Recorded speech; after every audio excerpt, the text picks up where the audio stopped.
Bismillahirrahmanirrahim. Assalamualaikum warahmatullahi wabarakatuh.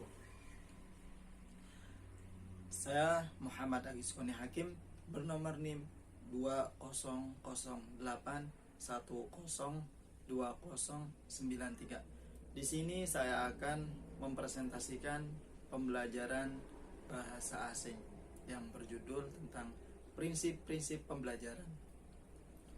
Adapun prinsip-prinsip pembelajaran merupakan suatu teori yang dasar untuk sebagaimana kita belajar dalam memahami pembelajaran bahasa-bahasa tersebut. Adapun prinsip-prinsip pembelajaran bahasa, yang pertama yaitu dalam kategori 3 untuk prinsip pembelajaran bahasa tentang filosofi. Filosofi merupakan humanisme. Filosofi dalam artian terbagi menjadi beberapa pembagian. Yang pertama itu humanisme, di mana humanisme sebagai pendidik yang bersifat harmonis, yaitu seorang siswa memiliki tanggung jawab terhadap pembelajarannya masing-masing, dalam artian mereka bersungguh-sungguh untuk belajar mendapatkan ilmu yang bermanfaat. Kemudian progresisme merupakan pendidik pada usia anak bukannya memfokuskan pada guru, akan tetapi guru harus gimana cara memprogres si pendidik supaya bisa memahami karakter-karakter murid-murid tersebut dalam mempelajari bahasa tersebut. Seperti halnya mencetak cara belajar yang bersifat pasif, dalam artian seperti itu. Kemudian peran strukturalisme itu merupakan reinstruksi tatanan sosial yang memberlakukan metode-metode pengajaran yang didasarkan pada prinsip-prinsip demokratif. Setelah menggali tentang filosofis, yang kedua yaitu akuisisi bahasa. Akuisisi bahasa merupakan proses berlangsungnya di dalam otak seorang anak ketika memperoleh bahasa pertamanya, yaitu memperlakukan proses sebuah berlangsungnya otak ketika memperoleh bahasa pertama ibunya. Itu merupakan semua proses dalam prinsip pembelajaran bahasa. Terus yang ketiga itu pembelajaran bahasa, di mana yang tadi sudah dijelaskan suatu tatanan pembelajaran bahasa mulai secara awal tahap bertahap. Kemudian prinsip pembelajaran bahasa. Prinsip pembelajaran bahasa Arab. Adapun prinsip-prinsip pembelajaran bahasa yaitu pembelajaran prioritas, di mana seorang pendidik harus memprioritaskan mana halnya untuk yang dipelajari supaya pendidik tersebut tidak bimbang, dalam artian apa dulu nih yang harus dipelajari ketika si pendidik pelajar siswa itu akan belajar memahami tersebut. Maka sebagai pendidik kita harus memprioritaskan mana yang harus dipelajari dan mana yang harus ditunda, seperti itu. Terus kemudian prinsip karakteritas.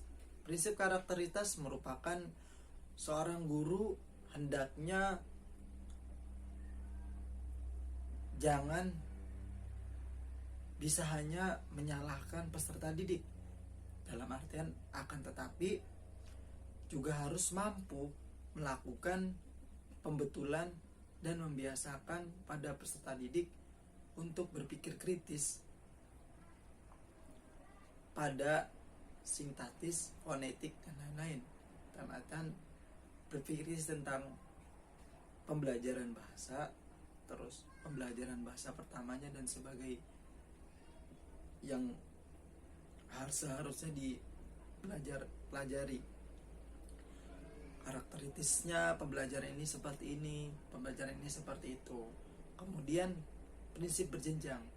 Prinsip berjenjang itu dalam artian bertahap. Salah satu contohnya pertama yaitu di bagian morfem kosakata. Terus kemudian pembelajaran apa saja, macam-macam pembelajaran. Nah, dan itu berjenjang dalam bertahap terus, mulai dari ini A, B, C dan seterusnya. Jangan A langsung ke C, D langsung ke B. Nah, maksudnya berjenjang itu seperti itu.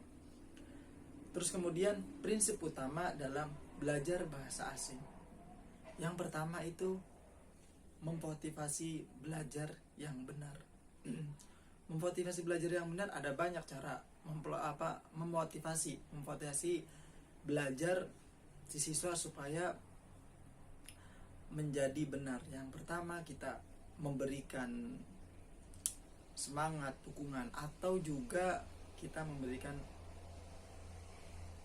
hadiah supaya mereka itu semangat dalam belajar, ataupun kita memberi kata-kata motivasi sebagai tunjangan si anak untuk belajar semakin lebih giat lagi. Ada banyak sekali macam-macam motivasi dia di antaranya yang seperti tadi.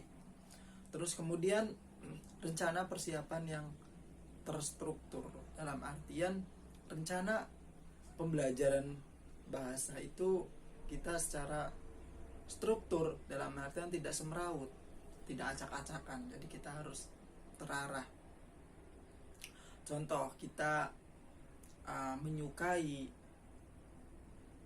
pembelajaran bahasa asing, diantaranya bahasa Arab. Kita menyukai pembelajarannya itu dari film. Nah, film itu kan ada mulai dari percakapannya saja. Sama kan kalau bahasa Arab itu, film bahasa Arab kan biasa menggunakan bahasa Arab. Jadi kita dari melatih untuk pembelajaran itu bisa kita lihat sambil menonton dan mempelajarinya. Atau juga musik kan biasanya ada yang bahasa Inggris, bahasa Arab, nah bahasa asing. Kita sering nih mendengarkan musik, terus kemudian kita bisa memahami tentang belajar bahasa asing tersebut. Oh, ternyata seperti ini. Ketika kita suka, maka untuk belajar kita itu akan menjadi lebih enak dan lebih indah. Apalagi sekarang pop musik Inggris, Arab itu udah banyak terpopuler dan negara-negara. Kemudian proses belajar yang tepat, dalam artian pembelajaran tersebut itu harus tepat, tidak salah sasaran. Pembelajarannya itu harus tepat sesuai arahan dari si pengajar tersebut. Yang terakhir itu maintenance atau melakukan waktu yang tepat. Ini yang biasanya agak tersendat untuk melakukan hal tersebut. Dalam demikian, menurut pribadi sendiri, melakukan hal pelaksanaan waktu yang tepat, kita harus mindset mengatur waktu. Mindset kita harus waktu dan tepat. Sepertinya untuk supaya kita cukuplah dengan kita berawal untuk pembelajaran pertama, yaitu dengan cara kita sehari kita membaca satu buku dalam pembelajaran. Nah, udah satu buku itu ya maksudnya jangan satu buku penuh, kita belajar dengan cara satu lembar. Kalau dalam arti membaca Al-Quran itu satu kaca untuk menghafalnya. Nah, kita untuk memahami pembelajaran, untuk meminimalisir waktu, kita harus melakukan ke setiap setiap pembelajaran supaya tepat itu istiqomah lah. Kalau seperti halnya kalau pagi kita belajar satu halaman, terus besoknya lagi satu halaman, tetap ini ya, insya Allah kita akan menjadi tepat waktu. Kurang lebihnya seperti itu, minimalisir waktu. Terima kasih. Assalamualaikum warahmatullahi wabarakatuh.